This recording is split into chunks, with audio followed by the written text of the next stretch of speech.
오늘 본문 말씀은 욥기 16장 18절부터 22절까지 말씀입니다. 땅아 내 피를 가리지 말라. 나의 부르짖음이 쉴 자리를 잡지 못하게 하라. 지금 나의 증인이 하늘에 계시고 나의 중보자가 높은 데에 계시니라.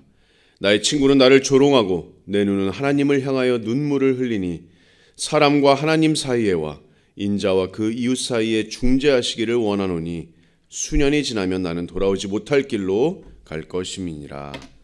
아멘. 여러분, 하나님께서는 전지전능하십니다. 하나님께서는 다스리십니다. 또 하나님께서 주권하십니다. 여러분 잘 아시는 이사야서 46장 10절 말씀에 내가 시초부터 종말을 알리며 아직 이루지 아니한 일을 예적부터 보이고 이르기를 나의 뜻이 설 것이니 내가 나의 모든 기뻐하는 것을 이루리라 하였노라. 이렇게 말씀하십니다. 여러분 아멘이십니까? 여러분 구원 받으셨다면 이 말씀에 기쁨으로 아멘하시는 게 어렵지 않으실 겁니다. 자, 근데 내 삶에 정말 힘든 일이 닥쳐왔을 때, 내 삶에 고난이 닥쳐왔을 때, 육체적인 고통이 찾아왔을 때, 갑작스러운 슬픔과 애통할 일들이 막 겹쳐서 찾아올 때, 경제적으로나 관계적으로 힘들 때, 그때도 여러분 이런 말씀들에 쉽게 아멘 할 수 있으시겠습니까?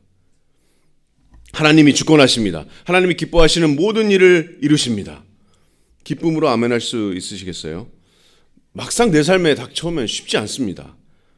지금 내 상황은 통제불능이야. 지금 내가 도대체 어디로 가고 있는 거지? 소망이 있기는 한 건가? 이 또한 지나가겠지 하고 체념하기도 하고 포기하기도 하고 절망에 빠지기도 합니다. 그래서 우리가 고난 중에 있을 때 또 혹은 앞으로 우리가 다가올 고난을 준비하는 그런 믿음의 힘이 필요합니다. 그 믿음의 힘은 우리가 말씀을 통해서, 성경을 통해서 하나님을 아는 지식에 더욱더 견고해질 때 우리가 그 믿음의 힘을 가질 수가 있습니다. 단순히 그냥 머리로 아는 것에서 넘어서서 그 머리로 아는 지식이 우리의 마음으로 내려오는 겁니다. 남이 아는 지식이 아니라 그냥 교회에서 말하는 그런 하나님이 아니라 정말 내 하나님, 나의 하나님이 어떤 분이신지 그 하나님을 아는 지식에 내가 풍성히 거하는 겁니다. 우리가 욥을 통해서 지금 고난에 대해서 계속 묵상하고 있습니다. 욥은 어떤 사람이었죠? 정직한 사람이었고 온전한 사람이었고 하나님을 경외하는 사람이었습니다. 근데 이 욥에게 재앙이 닥쳤습니다. 자녀도 다 잃고 재산도 다 잃고 머리부터 발끝까지 온몸에 종기가 나서 정말 극심한 고통이 찾아왔습니다. 한 사람이 감내할 수 있는 어떤 정말 최고치의 정말 비극적인 일들이 한꺼번에 닥쳤습니다. 옆에 아내는 하나님을 저주하고 죽으라고 얘기합니다. 세 친구들은 욥을 저주합니다. 자, 하지만 욥은 어땠습니까? 욥기 1장 21절을 보시면 욥이 이렇게 고백합니다. 내가 못해서 알몸으로 나와 싸운즉 알몸이 그리로 돌아가올지라. 주신이도 여호와시고 거두니시도 여호와시오니 여호와의 이름이 찬송을 받으실지니이다 하고 이 모든 일에 욥이 범죄하지 아니하고 하나님을 향하여 원망하지 아니하리라. 하나님을 원망하지 않았습니다. 주신이도 하나님이고 거두신이도 하나님이십니다. 모든 비극을 주신 분이 하나님이십니다라는 욥의 어떤 초인적인 고백입니다. 여호와 이름이 찬송을 받으실지니라.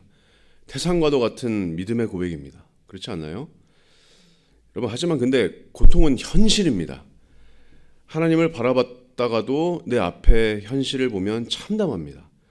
이 비극이 하나님께서 주신 것이라고 확신했지만 하나님을 향한 그 욥의 그 고통의 울부짖음을 여러분 오늘 본문 조금 전에 16장을 보시면 정말 처절하게 나와 있습니다. 오늘 본문 바로 전에 16장 7절을 보시면 욥이 이렇게 하나님께 절규합니다. 이제 주께서 나를 피로하게 하시고 나의 온 집안을 패망하게 하셨나이다. 9절 말씀에 그는 진노하사 나를 찢고 적대시하시며 나를 향하여 이를 갈고 원수가 되어 날카로운 눈초리로 나를 보신다. 12절을 보시면 내가 평안하더니 그가 나를 꺾으시며 내 목을 잡아 나를 부서뜨리시며 나를 세워 관역을 삼으시고 그의 화살들이 사방에서 날아와 사정없이 나를 쏘므로 그는 내 콩팥들을 꿰뚫고 그는 내 쓸개가 땅에 흘러나오게 하시는구나. 16절을 보시면 내 얼굴은 울음으로 붉었고 내 눈꺼풀에는 죽음의 그늘이 있구나. 욥의 절규하는 목소리가 여러분 들리십니까? 마치 한이 맺힌 듯한 목소리가 여러분 들리십니까? 하나님이 나에게 이렇게 하셨습니다. 사정없이 나를 파괴하셨습니다. 죽음의 그늘이 나에게 드리웠습니다. 여러분, 욥의 고통은 실제였습니다. 하나님은 통치하십니다. 아멘 하고 그냥 평안히 잠자리 드는 게 아닙니다. 거두신 분도 하나님이십니다. 할렐루야 하고 편안히 베개 베고 눕는 게 아닙니다. 비극적인 현실과 죽음의 그림자가 욥을 에워싸고 있습니다. 하나님께서 이 모든 것을 주셨다는 그 진리 앞에서 욥은 신음하고 있습니다. 하나님 도대체 나에게 왜 이러십니까? 라고 절규하는 것만 같습니다. 새 친구들은 입을 모아서 이게 다 너의 잘못이다 정죄하고 있습니다. 마음을 후벼 팝니다. 이런 극심한 상황에서 여러분 어떻게 하시겠습니까? 욥이 이 같은 절규에서 어떻게 나아갈까요? 오늘 본문에서는 욥에게 급격한 심경의 변화가 있습니다. 욥은 놀랍게도 지금 18절부터 22절까지 오늘 본문 말씀에서 자신에게 이 비극을 주신 하나님께 손을 뻗습니다. 주님께서 나를 망가뜨리시고 나를 패망하게 하셨습니다. 그렇지만 나를 도와주실 분도 하나님이십니다. 이렇게 나아갑니다. 여러분, 저와 여러분에게도 마찬가지 아닐까요? 내가 어디로 갈까요? 우리가 어디로 가겠습니까? 하나님밖에 없습니다. 우리의 도움이 어디서 오겠습니까? 우리의 도움도 우리에게 고난을 주신 하나님께로부터 옵니다. 그곳이 바로 욥이 손을 뻗은 곳이었습니다. 여러분 16장 16절을 보시면 욥의 절규가 이제 끝나갑니다. 내 얼굴은 울음으로 붉었고 내 눈꺼풀에는 죽음의 그늘이 있구나. 자, 근데 17절에 놀라운 고백이 욥의 입술에서 터져 나옵니다. 자, 욥에게는 확신이 있었는데, 자, 이 고난이 하나님께서 주신 고난이다라는 확신도 있었지만 또 다른 굳건한 확신이 있었는데요. 그 확신이 어떤 확신이었냐면 17절 말씀입니다. 그러나 내 손에는 포학이 없고 나의 기도는 정결하니라. 자, 이 확신은 마치 나는 결백합니다라는 어떤 확신입니다. 내 손에는 포학이 없습니다. 주님을 향한 나의 기도는 깨끗합니다. 정결합니다. 하나님 앞에 내가 거리낄 행동과 마음을 들이지 않았습니다라는 확신의 독백입니다. 내 손에는 포학이 없고 나의 기도는 정결하니라. 내 죄 때문이 아닙니다. 아무도, 내 친구들도 믿지 않습니다. 자, 그럼 욥이 지금 누구에게 자신의 이 마음을, 자신의 이 상황을 누구에게 호소하겠습니까? 욥은 아내를 찾지 않았습니다. 새로운 친구를 찾지도 않았습니다. 욥은 모든 것을 아시는 하나님께 호소했습니다. 하나님께 호소하기 위해서, 자, 18절을 보시면 땅에게 먼저 호소합니다. 18절입니다. 욥의 호소입니다. 땅아, 내 피를 가리지 말라. 나의 부르짖음이 쉴 자리를 잡지 못하게 하라. 이렇게 호소합니다. 땅아, 내 피를 가리지 말라. 왜 땅에게 내 피를 가리지 말라 이렇게 호소할까요? 왜냐하면 하나님께서 땅의 부르짖음을 들으신다는 것을 욥은 분명히 알았기 때문입니다. 그 옛날에 가인과 아벨의 이야기를 욥이 알았을까요? 창세기 4장 9절을 보시면 여호와께서 가인을 부르신 적이 있습니다. 가인에게 이르시되 네 아우 아벨이 어디 있느냐? 그가 이르되 내가 알지 못하나이다. 내가 내 아우를 지키는 자입니까? 10절에 이르시되 네가 무엇을 하였느냐? 네 아우의 핏소리가 땅에서부터 내게 호소하느니라. 여러분, 무자비하게 형에게 살해당한 그 아벨의 피가 땅에서부터 하나님께 신원을 호소했습니다. 그래서 지금 욥의 호소도 마치 죽은 아벨의 호소와도 같습니다. 땅아, 내 피를 가리지 말라. 나의 부르짖음이 쉴 자리를 잡지 못하게 하라. 자, 이 말은 쉴 새 없이 부르짖어라 라는 말과 똑같은 말입니다. 하나님께 내 부르짖음이 응답될 때까지, 하나님께 내 부르짖음이 닿을 때까지 자신의 이 부르짖음이 메아리처럼 계속 울려 퍼질 것이라는 그런 확신의 호소로 땅에게 호소합니다. 내 피를 가리지 말라. 내 부르짖음이 쉴 자리를 찾게 하지 말라. 쉴 새 없이 부르짖어라. 하나님, 저는 무죄합니다. 제 손에는 포악이 없고 제 기도는 정결합니다. 주님, 제 피가 주님께 이렇게 부르짖습니다. 침묵하시는 주님, 응답하여 주시옵소서. 이렇게 지금 호소하고 있는 겁니다. 자, 그리고 19절에서 21절까지 욥의 선포가 이어집니다. 19절 말씀을 보시면 지금 나의 증인이 하늘에 계시고 나의 중보자가 높은 데 계시니라. 나의 친구는 나를 조롱하고 내 눈은 하나님을 향하여 눈물을 흘리니 사람과 하나님 사이에와 인자와 그 이웃 사이에 중재하시기를 원하노니. 자, 여기에 지금 또 다른 욥의 확신을 여러분 보고 계십니다. 어떤 확신이죠? 친구들은 나를 조롱하지만 나의 마음과 나의 이 상황을 분명히 증언해 줄 증인이 계신다. 나의 중보자가 계신다. 하나님과 사람 사이에 그가 중재하시기를 원합니다. 나와 하나님 사이에 그가 증언해 주시기를 원하노라. 하나님과 나 사이에 그가 중재하시기를 원합니다. 21절 말씀에 욥이 지금 누구를 마음에 품고 있었을까요? 욥을 위해서 증언해 줄 이 증인, 이 중보자가 과연 누굴까요? 절규의 외침 속에 지금 욥이 손을 뻗은 이 중재자가 누구일까요? 욥은 우리 같이 66권 신구약 성경을 갖고 있지 않았습니다. 완전한 계시를 갖고 있지 않았습니다. 욥은 그래서 아는 게 우리와 비교해서 부분적입니다. 하나님께서 그 당시 욥에게 계시해 주신 분량만큼만 욥은 알고 있었을 겁니다. 근데 욥에게 한 가지 분명했던 것은 이겁니다. 하나님과 사람 사이에 중재하실 그 증인이 분명히 계신다. 하나님과 나 사이에서 나를 대신해서 증언해 줄 그 중재자가, 나를 위해서 다툴 그 중재자가 분명히 계신다. 자, 우리는 이 증인, 이 중보자가 누군지 그렇게 어렵지 않게 추측할 수 있습니다. 창세기 31장 50절에는 라헬과 레알의 아버지였던 라반이 야곱에게 이렇게 말합니다. 만일 네가 내 딸을 박해하거나 내 딸 외에 다른 아내들을 맞이하면 우리와 함께할 사람은 없어도 보라, 하나님이 너와 나 사이에 증인이 되시느니라 함이었더라. 너와 나 사이에 지켜볼 사람은 없어도 네가 내 딸에게 잘못 행하면 증인이 누구시라고요? 하나님이시다. 하나님께서 증인이 되십니다. 그리고 여기서 중보자라고 번역된 이 히브리어 단어의 이 아람어 형태가 창세기 31장 47절에서 증거의 돌무더기라고 이렇게 쓰여집니다. 증거, 나를 위해서 증거해 줄 사람, 증거를 가진 자, 중재해 줄 수 있는 사람, 확증해 줄 수 있는 사람. 이 증인, 중보자가 누구십니까? 또 다른 힌트를 보시면 19절에 나의 증인이 어디에 계신다고요? 나의 증인이 19절에 보시면 하늘에 계시고 나의 중보자가 어디에 계신다고요? 높은 데에 계시느니라 이렇게 말합니다. 이 증인, 중재자가 계신 곳은 하늘입니다. 높은 곳입니다. 여러분, 이 중재자는, 이 중보자는, 나를 위해서 증언해 줄 이 증인은 바로 하나님이십니다. 나의 무죄를 증거해 주실 증인, 높은 곳에 계시고 하늘에 계신 신성한 존재, 나의 중보자이신 하나님이십니다. 하나님과 나 사이를 중보해 주실 또 하나님이십니다. 놀라운 예언과도 같은 욥의 고백입니다. 정말 이렇게 가장 비극적인 상황에서 하나님께 정말 한 맺힌 성토를 토해냈던 욥이 나를 증언해 줄 그 하늘의 증인에게 지금 손을 뻗었습니다.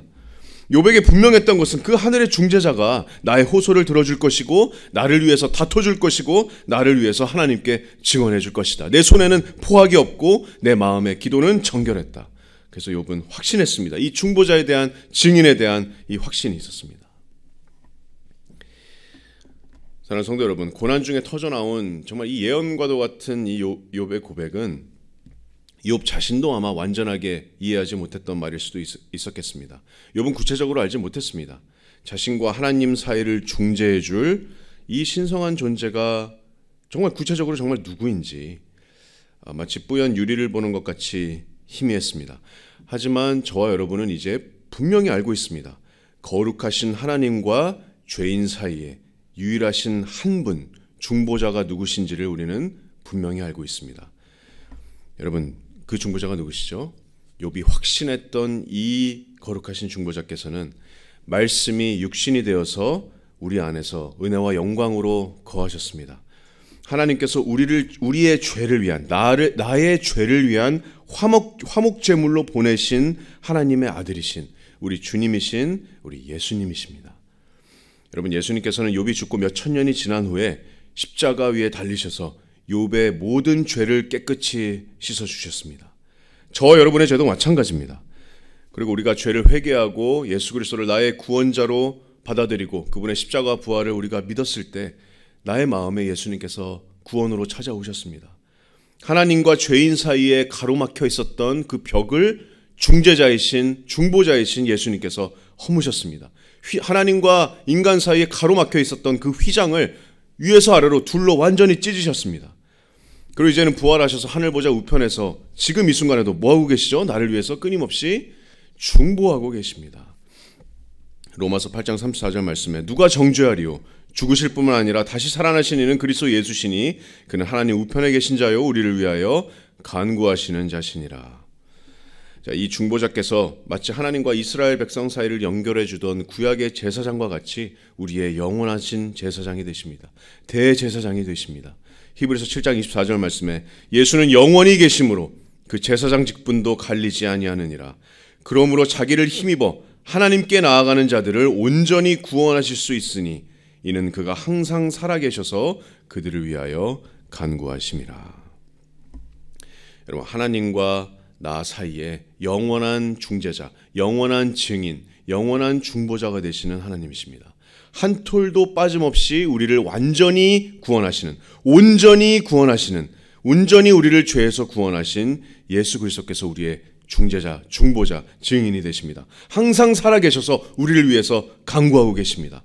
욥은 희미하게 봤지만 이제는 우리는 거울을 보는 것 같이 말씀으로 우리의 중보자이신 예수님을 분명하게 바라보고 있습니다. 예수님의 마음은 그래서 단 한순간도 쉬지 않고 나를 향해서 부어지고 있습니다. 여러분, 누구를 위해서 기도할 때 어떠신가요? 누구를 위해서 기도하면 그 사람을 향한 마음이 여러분 마음에서 하나님 앞에 부어지지 않습니까? 그래서 우리에 대한 예수님의 사랑은, 나를 향한 예수님의 온전하신 사랑은 단 한순간도 꺼지지 않고 하나님 앞에서 지금 계속해서 부어지고 있는 겁니다. 왜냐하면 예수님의 중보는 절대로 멈추지 않기 때문입니다. 사랑하는 성도 여러분, 그래서 고난 가운데서 또 우리가 앞으로 마주할 수도 있는 이런 극심한 비극 가운데서도 욥과 같이 우리가 하늘에 계신 중보자에게 손을 뻗기를 원합니다. 극심한 고통과 어려움 가운데서 정말 해답이 없는 것 같이 느껴지더라도 우리가 손을 뻗을 곳은 하늘에 계신 부활하신 하나님과 나 사이에 있는 유일하신 중보자, 유일하신 대언자, 언제라도 확실히 우리의 구원을 증언하실 온전한 구원자이십니다. 여러분이 손을 뻗으실 때, 이 중보자에게 손을 뻗을 때 다른 거 다 제쳐주고라도 예수님께서는 하나님 앞에서 정말 가장 중요한 사실을 증언해 주실 겁니다. 가장 중요한 사실을 하나님 앞에서 확실하게 확증해 주실 겁니다. 그건 바로 내가 너를 위해서 십자가 위에서 죽었다라는 그 사실 아닐까요? 너는 나의 영원한 사랑받는 자녀이다, 그 사실 아닐까요? 너는 하나님 앞에서 의로운 자다. 너는 죄인이 아니라, 더 이상 죄인이 아니라 하나님 앞에서 의로운 자다. 이런 증언이 아닐까요? 내가 죄에서 심판받고 죄에서 심판받아야 될 나였지만 내가 그 죄와 사망에서 구원받았다는 그 사실보다 우리가 더 중요한 사실이 있습니까? 우리가 고난 가운데서 정말 이거 하나만 기억했으면 좋겠습니다. 정말 구원받은 거 그거 하나면 됩니다. 내가 구원받았다는 사실 그거 하나면 됩니다. 내 모든 고난을 이길 수 있는 힘입니다. 왜냐하면 내가 구원받았다면 하나님께서 모든 것을 합력하여서 선을 이루실 것이기 때문입니다. 내가 정말 구원받았다면 하나님께서 주시는 징계도 내가 하나님께서 나에게 향한 그런 사랑으로 내가 기쁨으로 참을 수 있기 때문입니다. 내가 정말 구원받았다면 나의 고난을 통해서 영광 받으실 우리의 주님을 내가 찬송할 수 있기 때문입니다. 나의 영원하신 중보자께서, 욥의 중보자가 되시는 이 중보자께서 나의 중보자가 되십니다. 어떤 것도 끊을 수 없는 하나님의 사랑을 가진 자녀임을 확실히 증언해 주실 겁니다. 그래서 여러분, 우리 중보자에게 나아가시기 바랍니다.